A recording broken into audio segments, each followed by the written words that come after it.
देखती आंखों, सुनते कानों, धड़कते दिलों, आप सबको हमारी तरफ से अस्सलाम वालेकुम। क्या हाल चाल है आप लोगों के? बड़ी ज़बरदस्त और वाइब्रेंट हमारे पास ऑडियंस बैठी हुई है। लीजिए मैं बुलाते अपने आज के मेहमान को। पिछले 10-12 साल से मैंने पाकिस्तान के तकरीबन तमाम ही सेलिब्रिटीज़ का इंटरव्यू किया, लेकिन इनका इंटरव्यू करने का मौका नहीं मिला। उसकी बहुत बड़ी वजह ये थी क्योंकि ये हर इंटरव्यू मेरे साथ होते थे, मेरे सामने कभी ना बैठे। लेकिन आज हमने मौका ढूंढा और इनको बुलाया और हमारी दावत पे यहाँ आए और आज इनसे आमने सामने बैठ के कुछ सवाल होंगे। मजाक का नाम लिया जाए तो पाकिस्तान के अंदर पिछले तकरीबन 3 दहाइयों से जो कॉमेडी के अंदर इनकी खिदमात रही हैं और जो परफॉर्मेंस रही है, that has been remarkable, whether it has been film, television और theatre. He has been up there with his game in comedy. आप सबकी तालियों में जनाब इफ्तिखार ठाकुर।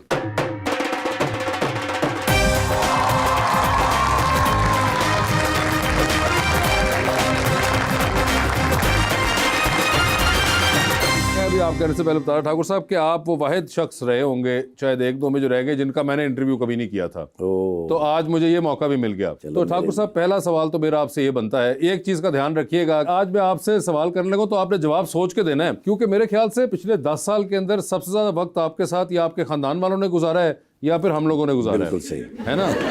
तो पहले तो मुझे ये बताइए कि ठाकुर साहब, ये आप ऐसे कब से हैं? देखो, जब से मैं अपने आप को जानता हूँ तब से तो मैं ऐसा ही हूँ। और ये कब से है तकरीबन, को आपको याद है? सारा पूरा बताना है?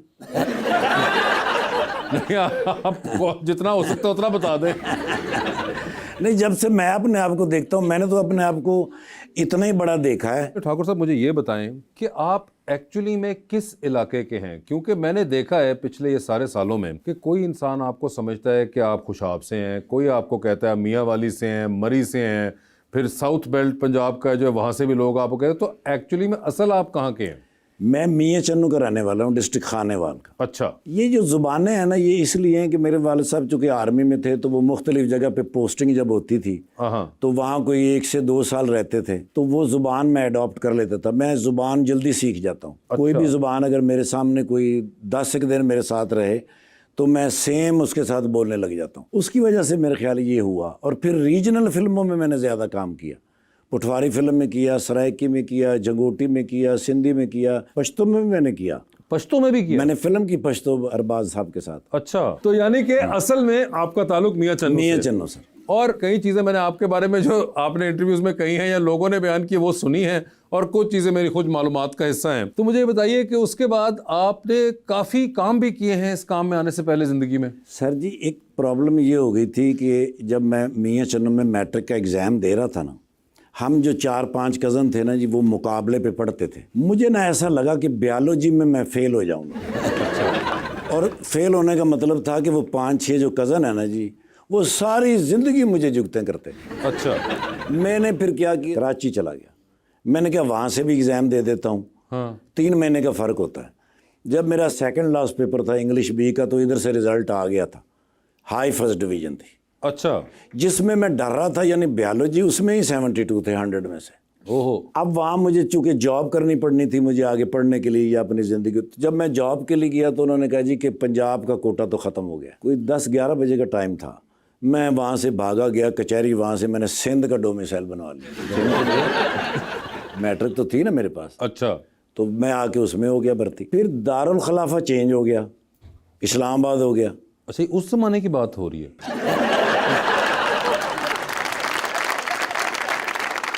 आप अंदाजा लगाए उस वक्त इस्लामाबाद था ही नहीं।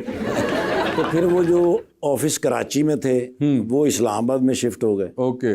तो मुझे भी यहाँ शिफ्ट होना पड़ा। उसके बाद मुझे कुछ अरसे के बाद मुझे पता चला कि भाई मुलाजमत जो है ना जी, इसमें तो तरक्की हो ही नहीं सकती। फिर मैंने जॉब को छोड़ के सबसे पहले जो काम किया वो मैंने किया टायर पंचर का।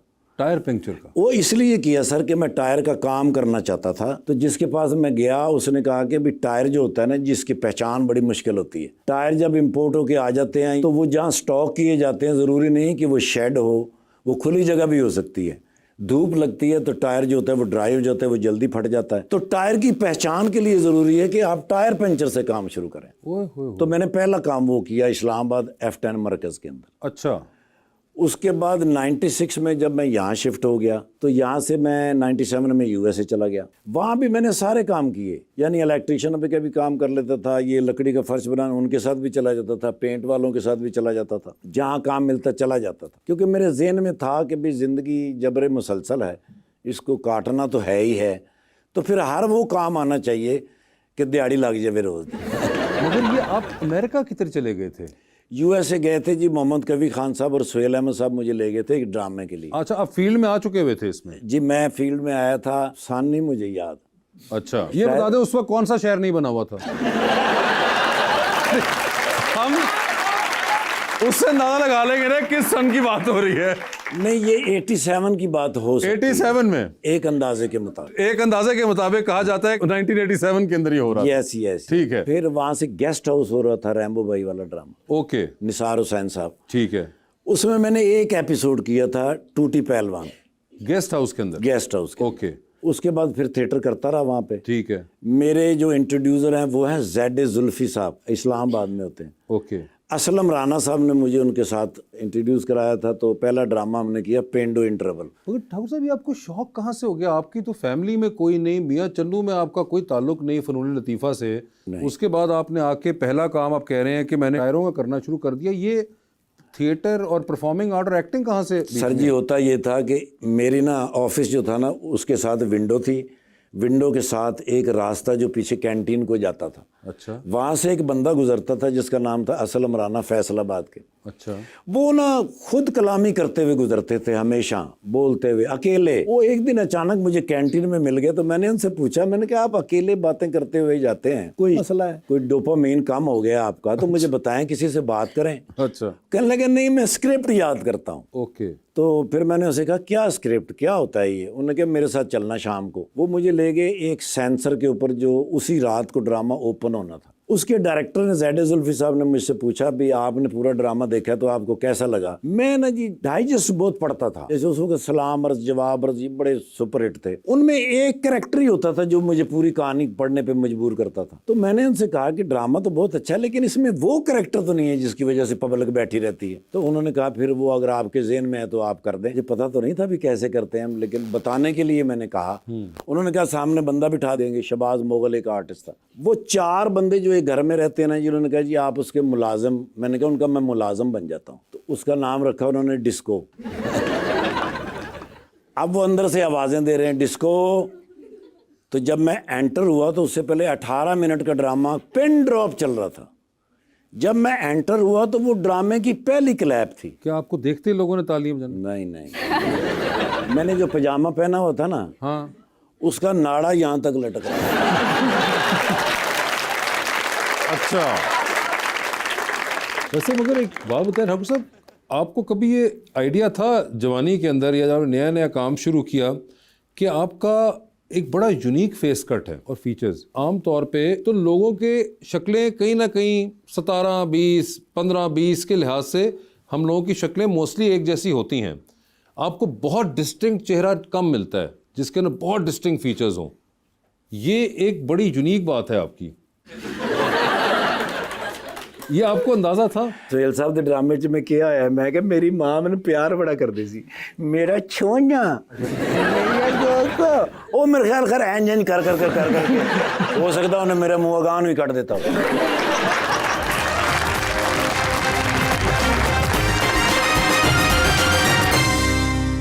वेलकम बैक टू गपशप। अच्छा ठाकुर साहब, हमारा एक सेगमेंट है जिसके अंदर हम आपके ही कुछ सोशल मीडिया पे लगाई हुई चीज़ों के बारे में बात करते हैं और आपसे पूछते हैं कि ये क्या था और आपके जहन में क्या चल रहा था। ओके। तो वो आपकी तमाम पोस्टें होंगी जिनके ऊपर हम सवाल करेंगे आपसे। तो दिखाइए ज़रा ठाकुर साहब के लिए क्या क्या हमने रखा हुआ है। ठाकुर साहब, ये आपने तस्वीर लगाई हुई है, ये 2021 में, ये क्या है? ये आप क्यों ये सोने का मुजस्मा बने हुए हैं? ये हमारी जो फिल्म थी चल मेरा पोती, ये उसका फोटोग्राफ है। अच्छा।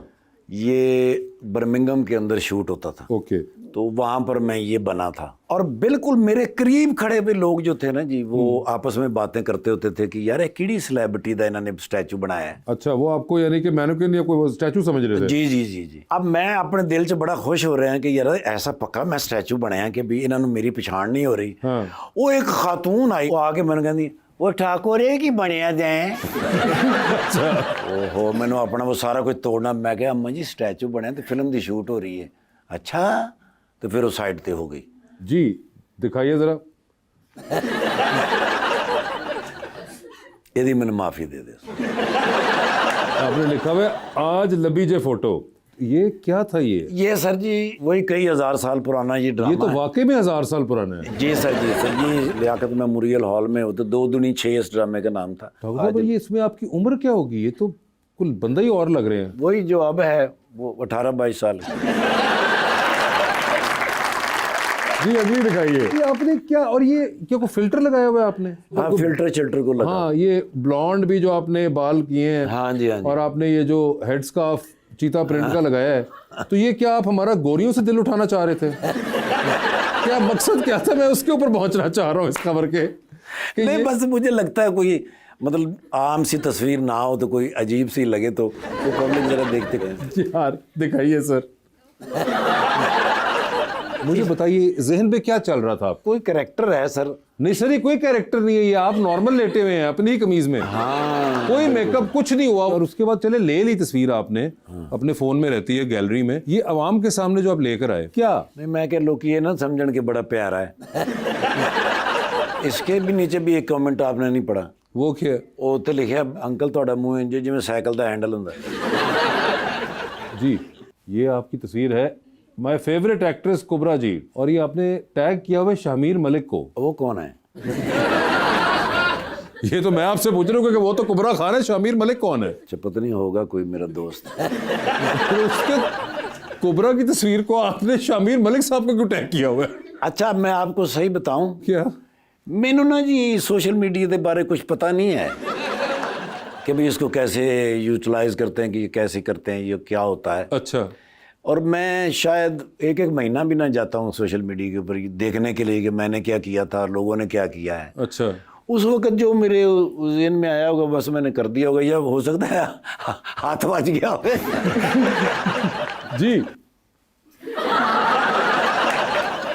शायर कहता है my dear friends I am going back पहला सवाल ये कि आप वापस किधर जा रहे हैं ये ना जी यूके के अंदर जिस घर के अंदर कोई वो डिनर वगैरह था तो उसका जो सबसे छोटा बच्चा था ना वो चला रहा था तो आपने उस बच्चे को उतार नहीं उसने मुझसे पूछा कि अंकल आप ये चला लेंगे मैं क्या पुत्र मैं तो ट्राला चला लेना ये तो शाही कोई नहीं मगर ठाकुर साहब बच्चे ऐसे बहुत से बातें बचपने में कर देते हैं उनका ये मतलब नहीं होता कि आपने करके दिखाना है नहीं सर बच्चे तो फरिश्ते होते हैं सर नहीं मगर फरिश्ते तो होते हैं लेकिन ये आपने जो उसकी साइकिल तोड़ने की कोशिश की ये आप और फिर तस्वीर भी खिंचा ली आपने लाफ्टर के लिए लगा दी शायद हो सकता है इसी के लिए लगाए क्योंकि किसी के चेहरे पे मुस्कुराए वो सोचे तो सही यार कि अपना मुंह वेखते साइकिल वेख हाँ बिल्कुल कमिंग अप ये क्या है सर ये सर एक कमर्शियल था अच्छा मोबाइल का अच्छा उसका शूट चल रहा था मुजफ्फरगढ़ वाली साइड पे अच्छा तो उसकी तस्वीर मुझे उस दिन किसी ने भेजी थी तो मैंने एज इट इज लगा दी ओए और ये जो आपने इसके लिए तो बकायदा आपने लुक धारी है ये कोई आज से 4-5-6 साल पहले का रणवीर सिंह लग रहा है जिसको जरकान हुआ हुआ क्या बात है जी ओए होए ये आप आपने ये खुद लगाई हुई है मैंने कहीं से नहीं निकाली है एआई जनरेटेड नहीं है ये आपकी अपनी है तो पहले तो ये बताइए कि ये खातून कौन है खातून तो नहीं मुझे पता कौन है मतलब आपको पता ही नहीं और वो खातून के साथ आप बगलगीर हुए हो नहीं तो शूट चल रहा है ना सर तो हमें कहाँ पता कि शूट चल रहा है आपने कुछ नहीं लिखा हुआ ऐसा आप ये चाहते हैं कि अब मेरी घरवाली देखिए और मुझे शूट करे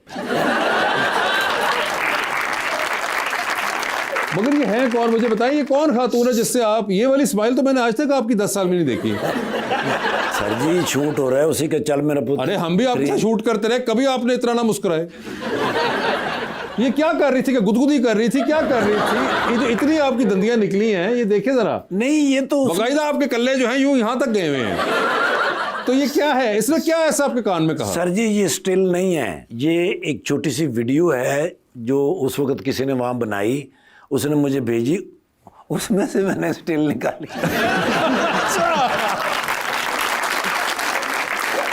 जी आगे दिखाइए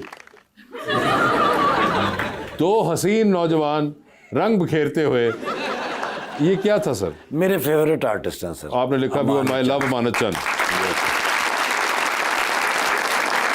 अमानत चंद साहब के साथ मैंने बड़े सफ़र किए हैं सर। अमानत चंद साहब के बाद आज भी आप अगर जाए ना तो उनको जी लंदन एक ड्रामा करना है, तो वो पहले पूछेगा ए ठाकर साहब है ने, उन्होंने कहा जी नहीं हाले तो उन्होंने गल नहीं की, कहते पहले उन्होंने कर लो, वो फाइनल हो गया तो मैं फाइनल ही हूँ। अच्छा, हम ट्रैवल करते थे ना जी, तो बाकी सारी टीम एक तरफ है और हम दोनों एक तरफ हैं, और ये कैरेक्टर जो है ना ये थिएटर का है, ये दोनों बाहर से आए हैं। ओके, तो उसकी एक तस्वीर, ये दोनों बाहर से आए हुए थे? जी सर। लेकिन सर ये बहुत ज़बरदस्त सेगमेंट है। अच्छा जी। यकीन करें कि इस सेगमेंट की वजह से मैंने पिछले कोई 50 कहने लगा था 30 साल जो हैं पिछले, वो सारे के सारे मेरी आंखों के सामने से गुजर गए।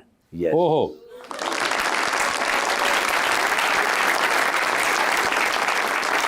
ये तो यहीं की तस्वीर है जो रिकॉर्डिंग की हमारी, और ये राना सिकंदर साहब, राणा सिकंदर मिनिस्टर जो हैं हमारे, उनके साथ ये आपका अलमशहूर नरगोली, निर्गोली।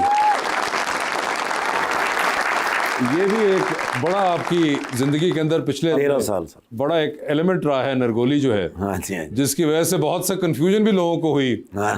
कि ये किधर का है, उसके बाद के आप किधर के हैं, ये भी बहुत मिक्स हुआ है। और एक बड़ा एक आइडेंटिटी, बल्कि आपकी मैं कहूँ तो पिछले अदर देन जो फिल्में आपने चल मेरा पुत वगैरह हुई, ये इस कैरेक्टर से आपको एक और आइडेंटिटी आपकी बनी है। जी सर, ये अलग से है बिल्कुल ही।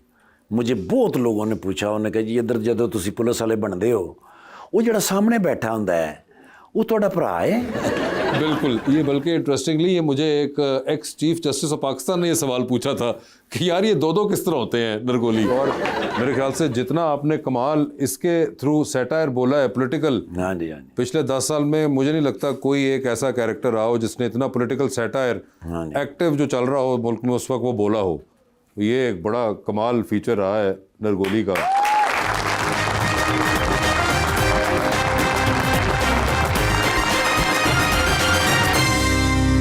वेलकम बैक जी।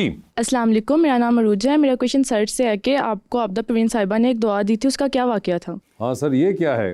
टायर पंचर का काम जब मैं करता था ना, तो आपदा प्रवीण साहिबा जहाँ पे मेरी शॉप थी उससे को 3-4 जो स्ट्रीट्स थी वहाँ पे रहती थी। क्योंकि कंस्ट्रक्शन हो रही थी, जिस जगह पे मेरी शॉप थी वहाँ कोई प्लाजा बन रहा था, तो उस डस्ट बहुत थी उस एरिया में। जाहिर है हम आपदा प्रवीण साहिबा के फैन, वो आए टायर चेंज करवाने के लिए। गाड़ी ऐसे, उस वक्त पिजारो ही सबसे बड़ी गाड़ी थी, लिश्क दी गड्डी आई साहब, गोल्डन और वाइट कलर के अंदर। अब मैंने सोचा कि अगर ये गाड़ी यहाँ खड़ी रहेगी तो डस्ट से ये सारी गड़बड़ हो जाएगी। मैंने आप ही को वहाँ से लिया, एक प्रॉपर्टी डीलर था, वो शीशे की दुकान थी, मैंने उनको वहाँ पे बिठाया।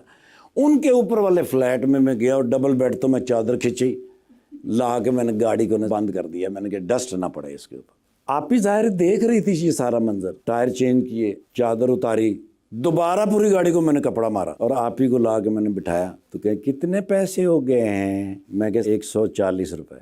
तो उन्होंने मुझे 200 रुपये दिया। अच्छा। तो मैं देने लगा, उन्होंने कहा रखो, आपने बड़ी मेहनत और मोहब्बत के साथ काम किया है। जब वो चलने लगी ना तो मैं कह क्या नाम है आपका? मैं कह जी इफ्तिखार ठाकुर। तो मैंने कहा एक दिन तुम बहुत बड़े फनकार बनोगे। अच्छा, उनको आइडिया तो नहीं था कि आप फनकार या कोई थिएटर करते हैं? नथिंग। अच्छा। 3 साल के बाद ना जी एक फिल्म थी, वो अदनान समी खान साहब की, सरगम। उसका प्रीमियर था जहाँ आज थिएटर होता है उस सिनेमा के अंदर। अच्छा। उसका जो मैनेजर था ना, खालिद उसका नाम था, वो मेरा यार सी। पलक क्यों फिल्म देखनी होती थी ना फ्री। हाँ। उसको मैंने दोस्त बनाया हुआ। अच्छा। हाँ। वो आया अचानक मेरे पास, आके ना उसके पास ना जी नवा शलवार कमीज इस्त्री। उन्होंने कहा उठ फटाफट उठ। वो काले हथ टैरां ले। मैं कहा होया की है? मेरे जहन च कोई शादी शुदी। उन्होंने कहा वो कंपेयरिंग करनी है। मैंने कहा मैं तो कभी की नहीं। कहता लिखे सारा कुछ है, तू बस आ जा फटाफट। अब जब मैं वहाँ गया तो वहाँ चीफ गेस्ट आपदा प्रवीण साहब। अच्छा। अब मैं वो याद करता फिर रहा हूँ सारा कुछ, तो आप ही की मुझ पर नज़र पड़ी। मैंने कहा नहीं, आपने मेरे साथ पहले भी कहीं कोई काम किया है? मैंने कहा नहीं आप ही जी, पहले तो मैं कहाँ देखा है। मैंने कहा आप ही वो टायर बदले सन। हाँ, तो अब इस काम में आ गए हो? मैं कहा नहीं, काम तो मैं पहले भी करता हूँ, लेकिन ये पहली दफ़ा है। उन्होंने कहा माशाल्लाह, इसका मतलब है तुम फनकार बनोगे। अब इसके बीच में कई हजार साल गुजर गए हैं। कई हजार साल।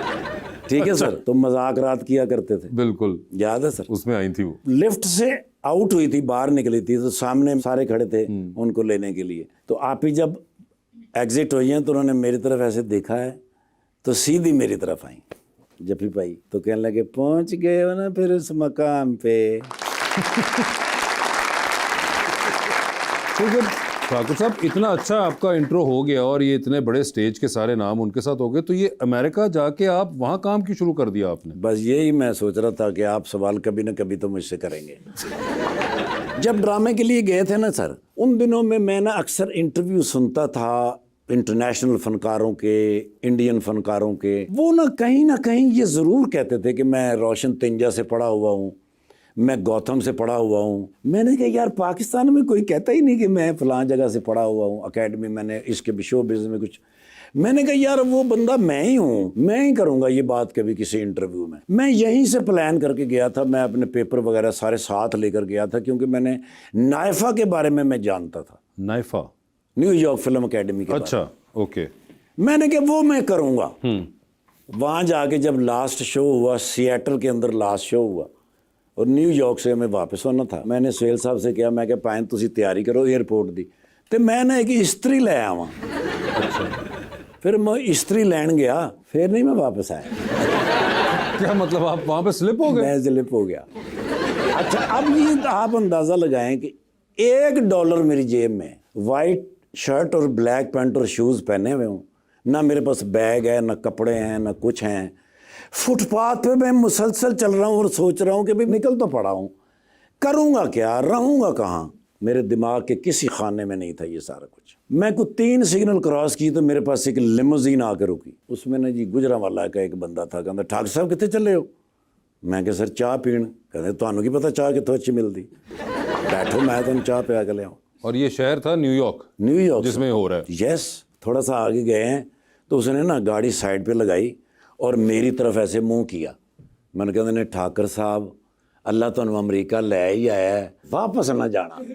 अच्छा। मैं कहा यार चलो तुहाडी एक गल मन लैने आ, बंदा रवे किथे ते करे की। उसने फिर सीधा हुआ, गाड़ी सीधी की, उन्होंने यू टर्न मारा, उन्हें कहा आओ मैं तुहानू दसना। वो गल्लां करदे करदे ले गया 702 बेवरली रोड।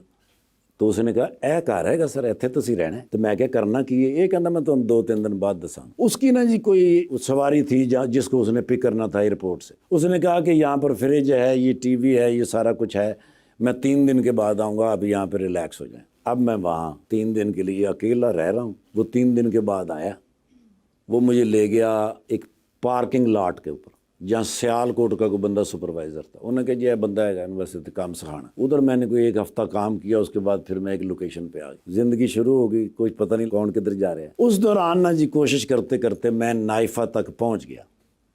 अब जब मैं वहाँ पहुँचा तो मैंने जो पढ़ा था उनको ग्रेजुएशन चाहिए होता है। जब वहाँ पहुँचा उन्होंने पेपर देखे, वो कहता वेयर इज़ योर ग्रेजुएशन?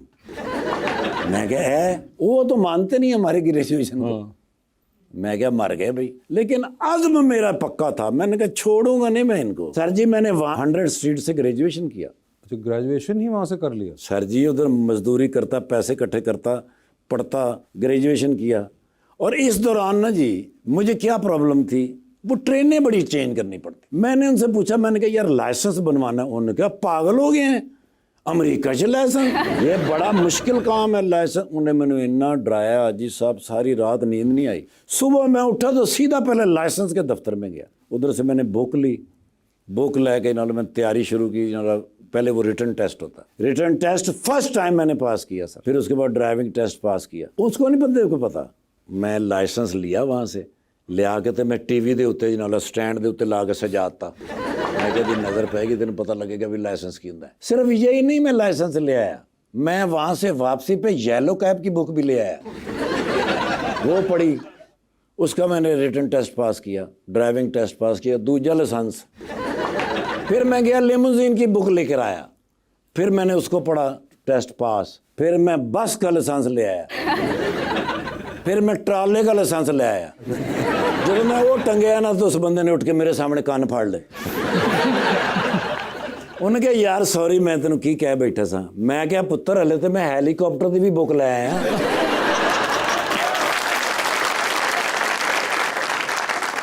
सबसे मुश्किल लाइसेंस था मोटरसाइकिल, मोटरसाइकिल का? सर 3 दफ़ा मैंने वो रिटर्न टेस्ट फेल किया।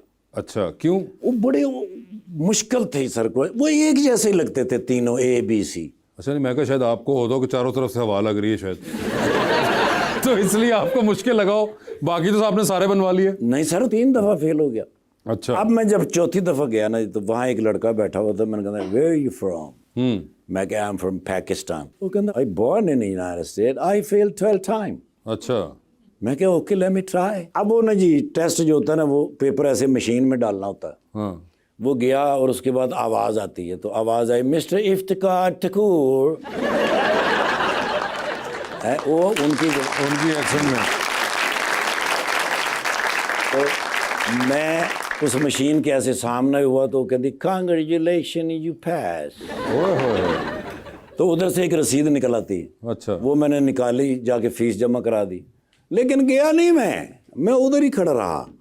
आया वही I born in United state. उसने पेपर ऐसे करके डाला तो आवाज़ आई जॉन एल्बर्न। तो वो ऐसे सामने हुआ, वो कहती I am sorry you fail again.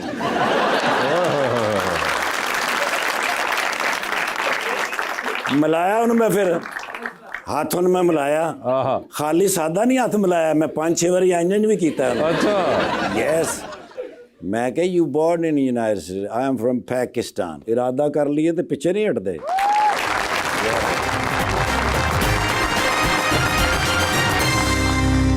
Welcome back to गपशप। ठाकुर साहब, आप भी थिएटर एक्टर रहे हैं और हैं, अब तो आप शायद नहीं करते इतना, लेकिन आप उन चंद अदाकारों में से हैं जिनका आगाज थिएटर से हुआ है, और स्पेसिफिकली ये पंजाब का जो थिएटर था, सुहेल साहब हो गए, आप हो गए, कि जिनके बारे में लोगों की परसेप्शन वो नहीं है जो बाकी थिएटर एक्टर्स की होती है। Because of Suhail Ahmed. उनकी ट्रेनिंग इतनी हार्ड थी। ट्रेनिंग तो चले उन्होंने कर दी, लेकिन आपने उसको बाद में एग्जीक्यूशन में भी उसी तरह रखा। आपसे कोई ऐसी खास, आप जिसे कहेंगे ऐसी कोई कंट्रोवर्शियल चीज या कोई जोक या वो सुनने को नहीं मिला लोगों को? सर हो जाता था कभी कभी, लेकिन कोशिश ये करते थे कोई ऐसी बात ना की जाए कि जिससे शर्मिंदगी हो। क्योंकि बॉस मैं ना पिछले 21 साल से थैलीसीमिया के बच्चे के साथ इन्वॉल्व हूँ। बिल्कुल। मुझे सर कैंप लगाने होते हैं कॉलेजों में, यूनिवर्सिटियों में, जिम खानों में, कमर्शियल प्लाजों में, फैक्ट्रियों के अंदर। जहाँ भी जाते हैं ना वहाँ ज़्यादा बच्चियों की तादाद होती है। अगर मेरी बेटियाँ जो हैं वो बात सुनेंगी तो वो मेरे करीब नहीं आती। मैं उनको कैसे कन्विंस करूँ कि भाई मुझे उस बच्चे के लिए ब्लड चाहिए जो थैलेसीमिया का मरीज़ है, क्योंकि ये बच्चे ब्लड देते हैं तो उनकी ज़िंदगी बचती है। हकीकत में आज आपको बताऊं सर कि जो ब्लड देता है ना जी, उसकी ज़िंदगी बचती है। कुदरत का कानून यह है कि आपकी बॉडी के अंदर जो वाइट सेल, रेड सेल और प्लाज्मा है वो 100 डेज के बाद डेड हो जाएगा। इससे पहले कि वो डेड हो जाए आप वो किसी को डोनेट करके किसी की ज़िंदगी बचा सकते हैं। इन बच्चों को, इन बेटियों को कायल करना पड़ता है। 75% बच्चियां ब्लड डोनेट करती हैं और 25% बच्चे डोनेट करते हैं। हमें इन बच्चियों के दरमियान में रहने के लिए इन सारी बातों का ख्याल रखना चाहिए और रखना पड़ता है। ठाकुर साहब, जल्दी से आज आपके साथ भी हम अंडर द स्पॉटलाइट खेल ही लें। यार मैंने गल्लां कीतियां वैसे ही दे दो। बता दीजिए फिर इनमें से किसकी कॉल है तो फौरन उठाएंगे, किसकी कॉल है तो मैसेज पे जवाब देंगे, और किसकी कॉल है तो फिलहाल आप अपना फ़ोन रख के कमरे से बाहर चले जाएंगे। ऑप्शंस आपके पास जो हैं वो हैं जनाब सलीम अलबेला, जनाब नसीम विकी और जनाब सखावत नाज। सबसे पहले सलीम अलबेला साहब। ठीक है सर, किसको मैसेज पे जवाब दे रहे हैं? नसीम विकी साहब। और किसका फ़ोन आया तो रख के कमरे से बाहर जा रहे हैं? हो सकता है मैं ऑफ ही कर दूं। बड़ा प्यारा बच्चा है, मजाक से कह रहा हूँ। मेरा वो स्ट्रगल दौर का साथी है सखावत नाज। ठीक है सर, ये बताएं चांद पे जा रहे हैं, किसी को साथ लेके जा सकते हैं? जिसको लेके जाएंगे उनको वहीं छोड़ेंगे, अलबत्ता आप खुद वापस आ जाएंगे। किसको चांद पे छोड़ना चाहते हैं आप? ऑप्शंस आपके पास जो हैं वो हैं शान साहब और हुमायूं सईद। हुमायूं सईद साहब को, शान मेरा दोस्त है। चांद को नीचे रखेंगे, हुमायूं सईद को चांद पे छोड़ दिए। साहब मेरे दोस्त है ही नहीं होते, जिथे मिल जाना एडे प्यार नाल मिलते हैं, जिवें बड़े मेरे पक्के दोस्त ने, उस बाद भुल जाते। अच्छा सर, ये बताइए लिफ्ट के अंदर एंटर हुए 3 लोग मौजूद है, एक के साथ सेल्फी है, एक को स्माइल है, एक को कहना है कि आपका फ्लोर आ गया। ऑप्शंस हैं हारून रफीक, ताबिश हाशमी और इमरान अशरफ। तो सेल्फी किसके साथ? हारून रफीक साहब का। स्माइल किनको दे रहे हैं? इमरान अशरफ। और फ्लोर किसका आ गया? उसको मैं कह दूंगा भाई कल मिलेंगे। ताबिश हाशमी। ठीक है सर, ये बताइए, जा रहे हैं फिर आप एक लॉन्ग फ्लाइट पे, 7 वाली सीट खाली है, किसको लेके जाना चाहते हो 7 वाली सीट के ऊपर? आप लंबी फ्लाइट है, 12-13 घंटे का सफर है। ऑप्शंस आपके पास जो हैं वो हैं आफ्ताब इकबाल साहब और कैसर पिया। यानी सीधी लड़ाई है।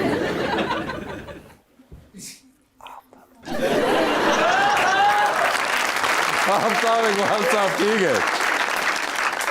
टाइटैनिक पे जा रहे हैं आज आप भी, बता दें फिर किसको साथ लेके जाना चाहते हैं टाइटैनिक के ऊपर आप? ऑप्शंस आपके पास जो हैं वो हैं मौलाना फजल रहमान, महविश हयात और सोनम बाजवा। महविश हयात होंगे, ठीक है। किसका टेलीविजन पे काम चल रहा हो तो बार बार देखेंगे, किसका टेलीविजन पे काम चल रहा हो तो एक बार देख लेंगे, और किसका टेलीविजन पे काम चल रहा हो तो फिलहाल आप अपने कमरे से जरा बाहर चले जाएंगे। ऑप्शंस आपके पास जो हैं वो हैं नासिर चनियोटी, अमानत चंद और कैसर पिया साहब। तो किसका काम चल रहा हो तो बार बार देखेंगे? नासिर चनियोटी साहब। किसका एक बार देख लेंगे? अमानत चंद साहब। और बाहर जा रहे हैं फिलहाल? उसी से मिलने तो जा रहा हूँ। Good one. ठाकुर साहब डूबती कश्ती में सवार है, 2 लाइफ जैकेट्स आपके पास है, एक अपनी है, दूसरी आपने किसी और को देनी है। वो दूसरी लाइफ जैकेट आप किन को दे रहे हैं? ऑप्शंस आपके पास जो हैं वो है सुहेल अहमद साहब और नुमान इजाज साहब। सुहेल अहमद साहब को। नुमान इजाज साहब वो नहीं डूबते सर। सुहेल साहब डूब जाएंगे? नहीं सुहेल साहब वैसे पारे बड़े ना हैं। ठीक है, तो इसलिए नहीं जैकेट बड़ी है कि छोटी? सर एक ही साइज है हमारे पास। नहीं ਉਹਦੇ ਵਿੱਚ ਕਿਧਰੇ ਲਾਸਟਿਕ नहीं लगा अभी खुल जा। जैकेट है, शलवार नहीं।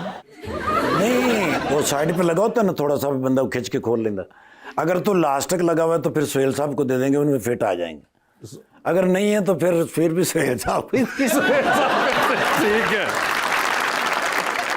इफ्तिखार ठाकुर साहब, thank you so much for being on the show. आज पहली बार आपके साथ बात करने का मौका मिला और आपको जानने का मौका मिला लोगों के सामने एक मुख्तलिफ अंदाज में। वैसे हम तो ज़ाती तौर पे आपको 10-12 साल से अब जानते ही हैं, लेकिन इस तरह बात करना एक बिल्कुल नया एक्सपीरियंस था मेरे लिए भी। So thank you for that. और ये हमारी तरफ से एक छोटा सा तोहफ़ा आपके लिए, ये जो आपने इतने साल हमें महसूस किया है उसके लिए thank you so much. Thank you sir. Thank you बहुत शुक्रिया।